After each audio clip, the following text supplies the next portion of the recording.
勇神區啊，後邊嘅話金牌活力飲杯啊，外邊淺藍衫就缺一件啊，尾衫冚天鐵翼啦，後邊兩隻金匯星星啦，褪咗喺後邊紅帽嗰隻安康萬利嚟㗎，入正最後直路啦，前面路徑透出咗，中間富心星追啲啦，入邊海王寶上啲啦，中間位置嘅馬咧仲有廚神啦，出邊上個雪勇神區啦，後多層啊嘛，冚天鐵翼響外邊亦都追啲啊，最後百零米雪勇神區外邊冚咗上嚟㗎啦，見到外邊金牌活力追，中間有廚神啊，入邊位置仲有海王寶，贏馬嗰筆係雪勇神區啊，跑第2名金牌活力外邊就追咗上嚟，第3名嘅馬呢係廚神，第4名外邊有冚天鐵翼同埋埋邊嗰隻海王寶，相當接近啊！結果今場賽事咁啊呢隻反而經驗最多嘅喎，5號呢隻雪勇神區重開勝利之門啊！金牌活力第2，廚神第3，第4名就好近嘅。相當接近要影相啊！外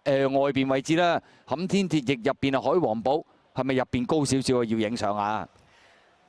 都接近年半老馬贏㗎啦，對上一 win 都23年㗎嚇。